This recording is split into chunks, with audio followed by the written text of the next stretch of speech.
بسم اللہ الرحمن الرحیم۔ ہر دل ہدایت کی تلاش میں ہوتا ہے اور ہر مسافر اپنے منزل کا منتظر۔ کبھی کبھی اللہ تعالیٰ ہدایت کا ذریعہ ایک چھوٹا سا خط بھی بنا دیتا ہے۔ آئیے شروع کرتے ہیں خط جنت کی 17ویں قسط۔ توصیف کے معاملے کے حل ہونے کے بعد ملک ہاؤس میں ایک نئی پائیدار خوشی نے ڈیرے ڈال لیے۔ شادی کی تیاریاں پورے جوش سے دوبارہ شروع ہوئیں۔ کپڑوں کی سلائی، مہمانوں کی فہرست اور سب سے بڑھ کر خاندان کے دلوں میں سکون۔ مگر اس خوشی کے دوران زارا نے محسوس کیا کہ دادی جنت کچھ زیادہ ہی جلدی تھک جاتی ہیں۔ وہ جو ہمیشہ صبح سویرے باغ میں چہل قدمی کرتی، اب دیر تک بستر پر ہی رہنے لگی تھیں۔ ان کی آواز میں بھی ایک نئی نرمی، تقریباً کمزوری آ گئی تھی۔ دادی، آپ ٹھیک ہیں؟ زارا نے ایک صبح فکر مندی سے پوچھا۔ دادی نے مسکراتے ہوئے اس کا ہاتھ تھاما۔ بیٹی، میں ٹھیک ہوں، بس عمر اپنا اثر دکھا رہی ہے۔ 50 سال کا بوجھ جو میں نے اپنے دل پر اٹھائے رکھا، وہ اب اتر چکا ہے اور شاید اسی کے ساتھ میری باقی طاقت بھی رخصت ہونے لگی ہے۔ دادی، ایسی باتیں مت کریں، زارا نے پریشانی سے کہا۔ اس کی آنکھوں میں آنسو آ گئے۔ آپ نے میری شادی دیکھنی ہے، ہماری خوشیاں دیکھنی ہیں۔ دادی نے پیار سے اس کا ماتھا چوما۔ میں دیکھوں گی انشاءاللہ، بس مجھے تھوڑا آرام چاہیے اور تھوڑی دعائیں۔ عارف ملک نے فوراً خاندانی معالج کو بلایا۔ معائنے کے بعد ڈاکٹر نے تسلی دی کہ کوئی سنگین مسئلہ نہیں، بس عمر رسیدگی کی فطری کمزوری ہے جسے آرام، اچھی خوراک اور دیکھ بھال سے سنبھالا جا سکتا ہے۔ خاندان نے سکون کا سانس لیا، مگر ایک نئی احتیاط بھی اپنائی۔ زارون، جو دادی سے ایک خاص گہرا رشتہ محسوس کرتا تھا، اب زیادہ وقت ان کے ساتھ گزارنے لگا۔ ایک شام جب وہ ان کے کمرے میں چائے لے کر گیا، دادی نے مسکراتے ہوئے کہا، زارون، تم جانتے ہو، جب سے تم آئے ہو مجھے ایسا لگتا ہے جیسے جمال کا کچھ حصہ واپس آ گیا ہو، نہ صرف اس کی شکل میں بلکہ اس کے کردار میں بھی۔ زارون نے احتراماً مسکراتے ہوئے کہا، دادی، آپ کی برکت اور دعائیں ہی ہیں جنہوں نے مجھے یہاں تک پہنچایا۔ مجھے ایک خواہش ہے، دادی نے آہستہ سے کہا۔ ان کی آنکھوں میں ایک خاص چمک تھی۔ میں چاہتی ہوں کہ تمہاری اور زارا کی شادی جتنی جلدی ممکن ہو جائے۔ میں چاہتی ہوں کہ اپنی زندگی کے باقی دن تم دونوں کی خوشیوں کو دیکھتے ہوئے گزار دوں سکون سے۔ زرون نے ان کا ہاتھ تھاما۔ اس کی آنکھوں میں محبت اور احترام دونوں تھے۔ دادی، ہم جلد از جلد شادی کریں گے آپ کی خوشی کے لیے۔ اگلے دن پورا خاندان لاؤنج میں جمع ہوا تاکہ شادی کی حتمی تاریخ طے کی جا سکے۔ دادی جنت کی خواہش کا احترام کرتے ہوئے فیصلہ ہوا کہ شادی مہینے کے آخر میں ایک سادہ مگر پروکار تقریب کی صورت میں منعقد کیا جائے گی۔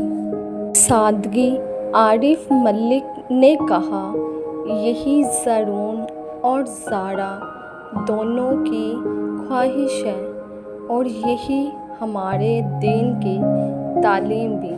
فضول خرچی اور دکھاوے کی بجائے ہم اپنی توجہ ان دعاؤں اور برکتوں پر رکھیں گے جو اس رشتے کے لیے ضروری ہیں۔ زارا نے شرماتے ہوئے زرون کی طرف دیکھا جو پہلے سے ہی اس کی طرف دیکھ رہا تھا۔ ایک نرم پرمحبت مسکراہٹ کے ساتھ تیاریوں کا آغاز ہوا۔ نہ کوئی فضول شان و شوکت بلکہ ایک ایسی سادگی جس میں محبت اور برکت دونوں جھلکتی ہیں۔ زارا نے خود اپنے کپڑوں کا انتخاب سادہ مگر خوبصورت رکھا اور زرون نے اصرار کیا کہ شادی کا زیادہ تر خرچ ضرورت مندوں میں تقسیم کیا جائے بجائے اس کے کہ فضول نمائش پر لگایا جائے۔ عائشہ، جو زارا کی سب سے قریبی سہیلی تھی، اس کی ہر تیاری میں ساتھ رہی۔ ایک شام جب دونوں کپڑوں کے نمونے دیکھ رہی تھیں، عائشہ نے آہستہ سے کہا، زارا، یاد ہے جب تم پہلی بار زرون سے ملی تھی اور تم نے اسے کتنا حقیر سمجھا تھا؟ زارا نے ہنستے ہوئے سر ہلایا۔ ہاں، اور آج وہی شخص میری زندگی کا سب سے قیمتی حصہ بن چکا ہے۔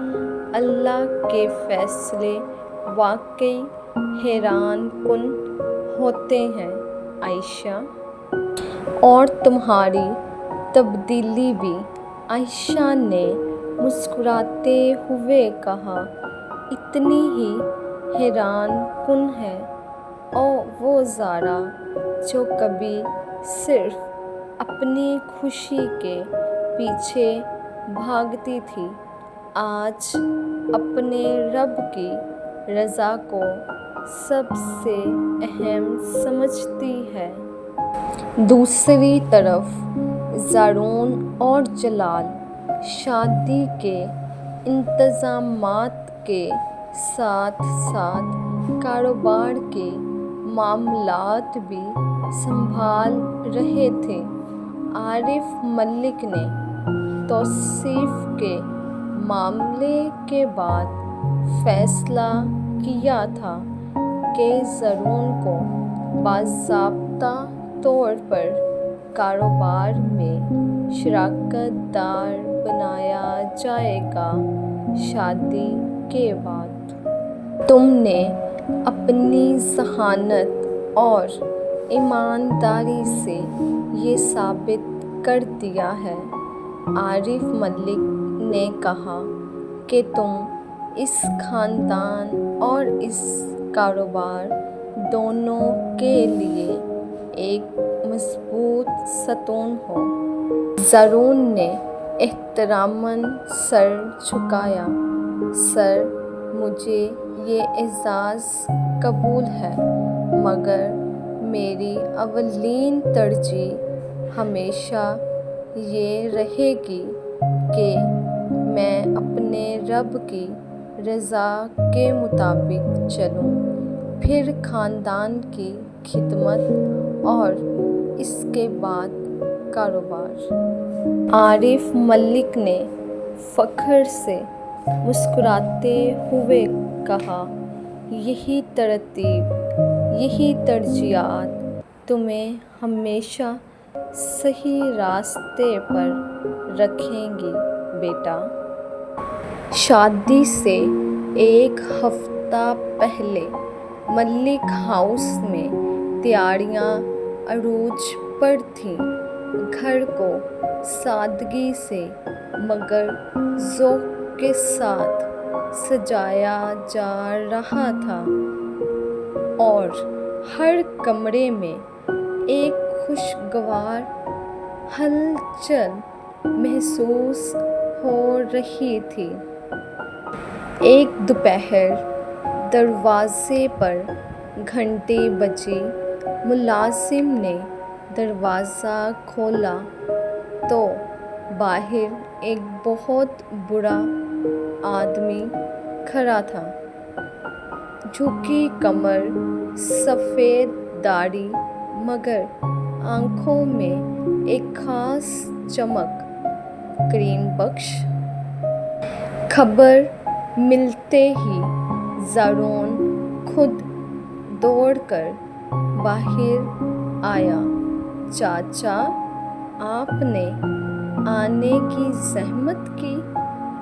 کریم چاچا نے مسکراتے ہوئے کہا، بیٹا، جس محبت کی کہانی کی حفاظت میں نے 50 سال کی، اس کے مکمل ہونے کی خوشی میں شریک نہ ہوتا تو یہ زیادتی ہوتی۔ زرون نے احتراماً انہیں اندر لے جا کر دادی جنت سے ملوایا۔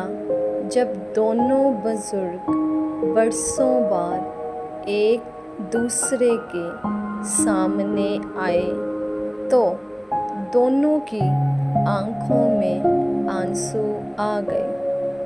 کریم دادی نے کانپتی آواز میں کہا، ان کا ہاتھ تھامتے ہوئے، تم نے میرا اور جمال کا اتنا بڑا راز اتنی وفاداری سے سنبھالا، میں تمہارا یہ احسان کبھی نہیں بھلا سکتی۔ کریم چاچا نے آہستہ سے سر ہلایا۔ ان کی آنکھوں سے آنسو بہنے لگے۔ جنت بی بی، یہ میرا فرض تھا جمال صاحب کے ساتھ میری وفاداری کا تقاضا، اور آج ان کے پوتے کی شادی دیکھ کر مجھے لگتا ہے میری زندگی کا مقصد پورا ہو گیا۔ اس نے اپنے جھولے سے ایک چھوٹا سا پرانا صندوق نکالا۔ یہ جمال صاحب کی چند ذاتی چیزیں ہیں، ان کی گھڑی، ان کی انگوٹھی اور کچھ پرانی تصویریں۔ میں نے یہ برسوں سنبھال کر رکھیں، اس امید میں کہ ایک دن یہ اپنے صحیح وارث تک